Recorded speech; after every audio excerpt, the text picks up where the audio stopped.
Hello, कैसे हो मेरे प्यारे बच्चों? खुश होगे और मस्त होगे। तो आज हम लोग बेटा अपने इस प्यारे से यूट्यूब चैनल उमेश गुरुकुल पर क्लास 10th का एक बहुत ही ज्यादा महत्वपूर्ण टॉपिक अम्ल, उनके पूरे गुण, रासायनिक या भौतिक सारी स्टडीज मात्र छोटे से पार्ट में करेंगे। तो एकदम स्किप करने का प्रयास मत करना। आज इसी वीडियो से तुम्हारी अम्ल की पूरी जानकारी पूरी हो जाएगी, फिर तुम्हें इधर उधर भटकने की जरूरत नहीं पड़ेगी। क्या? तो चलो चलते हैं बिना देर किए। सबसे पहले आखिर मन में जो अम्ल का प्रश्न आया, वो अम्ल होता क्या है? देखो, जो हमें ज्ञात सब्सटेंस थे, जो हमें नॉन सब्सटेंस थे, जो पदार्थ थे बेटा, सबसे पहले ना जो ज्ञात पदार्थ थे उनको 5 रूपों में, 5 भागों में बांटा गया। एक भाग को हम लोगों ने कहा अम्ल, दूसरे भागों को हम लोगों ने कहा क्षार, तीसरे भाग को बेटा जो कुछ नहीं, ना तो अम्ल ना तो क्षार, उसे हम लोग कहते हैं लल्लू क्या? उदासीन। क्या कहते हैं?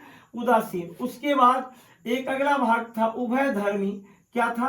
एक अगला भाग था उभय धर्मी और एक अगला भाग था लवण। इस तरीके से तुम लोगों ने देखा कि एक होता है अम्ल, एक होता है क्षार, एक होता है उभयधर्मी और एक होता है लवण।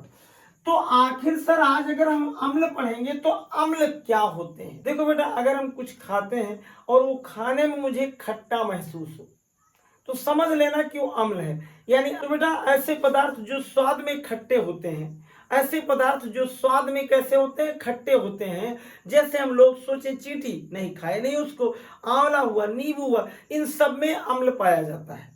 यानी इसका मतलब ये हुआ ना कि अम्ल जो होते हैं वो स्वाद में खट्टे होते हैं, लेकिन हर अम्लों को हम लोग टेस्ट करके तो बता नहीं सकते। इसलिए आर्हीनियस नामक एक साइंटिस्ट ने अम्ल की एक डिफिनेशन दी, एक परिभाषा दी। क्या बताया उन्होंने?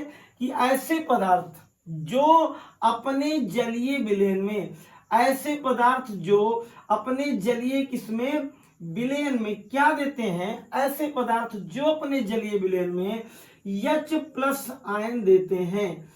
ऐसे पदार्थ जो अपने जलीय विलयन में क्या देते हैं?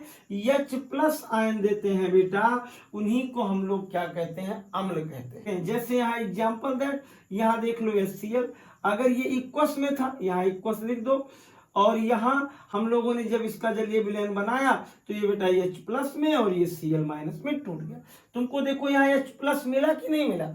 एक दूसरी चीज, फिर तुम वही परिभाषा याद रख रहे हो कि सर जो अपने जलीय विलयन में H+ देते हैं, तो HNO3 ले लिया। HNO3 को तुम लोगों ने जब तोड़ा तो H+ और किस में मिल गया?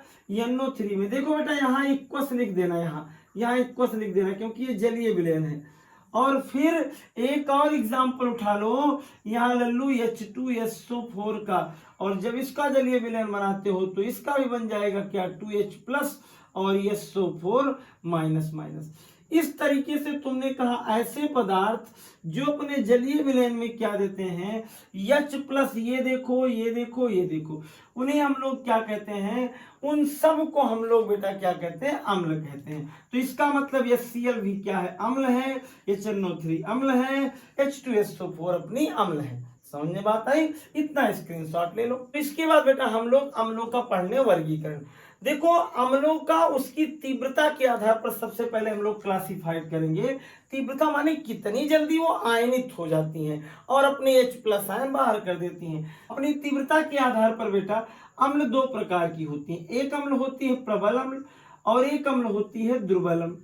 तो प्रबल अम्ल जो होती हैं वो क्या होती हैं? ऐसी अम्ल होती है, चाहे इसको भी मिटा दें। प्रबल अम्ल क्या होती हैं? ऐसी अम्ल होती हैं जो अपने जलीय विलयन में पूर्ण रूप से आयनित होकर के, यानी क्या? ऐसे अम्ल जो क्या अपने जलीय विलयन में, ऐसे अम्ल जो अपने जलीय विलयन में, अपने जलीय किसमें, विलयन में क्या हो जाए? पूर्ण रूप से आयनित होकर क्या देते हैं? H+ आयन देते हैं। पूरी तरीके से आयनित हो जाए और H+ आयन दे। जैसे बेटा यहाँ HCl हुआ, H+ और Cl- में टूट गया।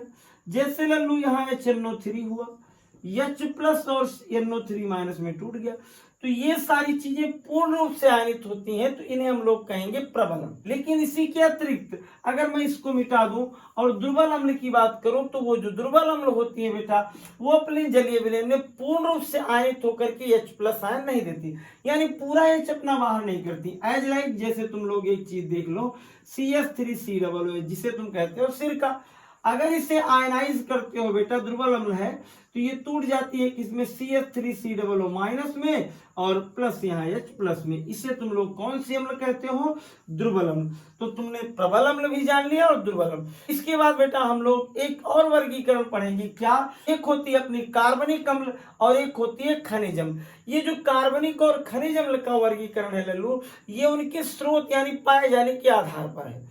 तो जो कार्बनिक अम्ल होती है ना, ऐसी अम्ल होती हैं कार्बनिक अम्ल जो बेटा पेड़ पौधे व जीव जंतुओं से पाई जाती हैं, जैसे सेब में पाई जाए, टमाटर में पाई जाए, उन्हें हम लोग क्या कहते हैं, कार्बनिक अम्ल। इन्हें हम लोग खा सकते हैं, जैसे तुम लोग नींबू खाते हो, सिट्रिक एसिड खाते हो, लैक्टिक एसिड खाते हो, इन सबको खा सकते हो, विनेगर सिरका खाते हो, तो उन्हें कहना कार्बनिक अम्ल। और जो इंडस्ट्रियल में मतलब कि जमीन से निकले हुए खनिजों से बनाई जाती हैं, जो पृथ्वी से प्राप्त किससे, खनिज से बनाई जाती हैं, उन्हें हम लोग कहते हैं मिनरल एसिड यानी खनिज अम्ल। और खनिज अम्ल में कौन कौन एग्जाम्पल दे देंगे, HCl, HNO3 और क्या, H2SO4। इनको कतई खाने का प्रयास मत करना, ये संक्षारक के रूप में होती हैं। तो इस तरीके से तुमने अम्ल की पूरी परिभाषा और उनके बारे में पूरी जानकारी पा ली। अब ना जो H है उनकी संख्या के आधार पर बेटा इन्हें 3 और भागों में बांटा गया। एक को हम लोग कहते हैं मोनोबेसिक एसिड। मोनोबेसिक एसिड का मतलब होता है, एक होता है मोनोबेसिक एसिड, मोनोबेसिक एसिड, एक होता है डाइबेसिक एसिड और एक होता है ट्राइबेसिक एसिड। यानी जिनमें एक H बाहर निकलता है जैसे HCl, उसे कहते हो मोनोबेसिक। और जिसमें 2 H बाहर निकलता है जैसे H2SO4 में 2 H निकलता है, उसे कहते हो डाइबेसिक। और जिसमें 3 H निकलता है बेटा, जैसे क्या, H3BO4 या कुछ भी और, इसे हम लोग क्या कहते हैं, या H3PO4 कह दो सबसे बढ़िया, ये इन सबको हम लोग कहते हैं ट्राइबेसिक। इसको भी जान लो, स्क्रीनशॉट ले लो और लिख लिया करो, क्योंकि ये सारी चीजें बहुत ही ज्यादा इंपॉर्टेंट होती हैं। तो चलो बेटा, इसके बाद हम लोग पढ़ लें अम्लों के सामान्य भौतिक गुण। जैसे अम्ल, पहली चीज क्या कहना कि स्वाद में क्या होते हैं, ये स्वाद में सर खट्टे होते हैं, लेकिन कभी भी मैंने क्या कहा, इन्हें खाने का प्रयास मत करना बिना जाने। दूसरी चीज क्या होती है, ये अपने जलीय, दूसरी चीज क्या होती है, अपने जलीय विलयन में H प्लस आयन देते हैं। इसको तो प्रैक्टिकली करोगे लेकिन जान लो। तीसरी चीज क्या होती है कि ये नीले लिटमस पेपर को क्या कर देते हैं, लाल। किसको लाल करते हैं, नीले लिटमस पेपर को।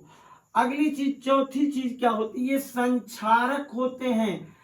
क्या होते हैं, संक्षारक होते हैं, मतलब ये धातुओं को काटने की भी कैपेसिटी रखते हैं। और अंत में हम लोग जानेंगे कि ये बेटा मेटल से क्रिया करके हाइड्रोजन गैस बाहर करते हैं।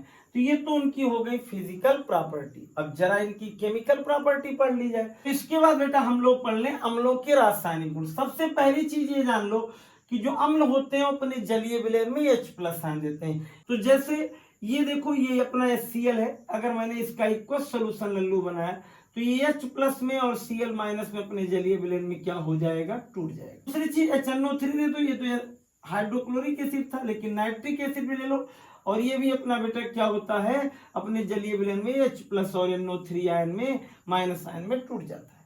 तो ये इसका पहला केमिकल प्रॉपर्टी हो गई। दूसरी हो गई कि अगर अम्ल जो होता है उससे हम लोग किससे क्रिया कराएं, धातु से क्रिया कराएं, तो हाइड्रोजन गैस देता है।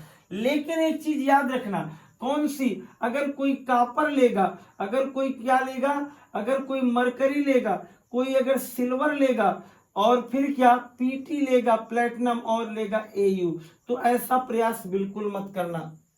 उसके लिए मैं आगे की वीडियो में फिर बताऊंगा।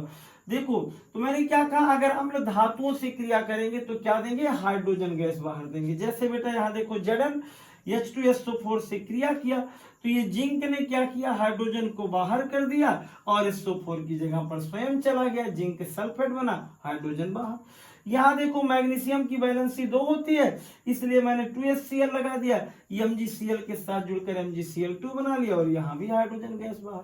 तो इन दोनों का स्क्रीनशॉट लो, फिर आगे बताएं। इसके बाद बेटा हम लोग तीसरा पढ़ें कि जो अम्ल होती है वो क्षार से क्रिया करके लवण एवं जल बनाती है। मैंने क्या बताया कि अम्ल जो होते हैं वो क्षार से क्रिया करके लवण यानी साल्ट एवं जल बनाते हैं।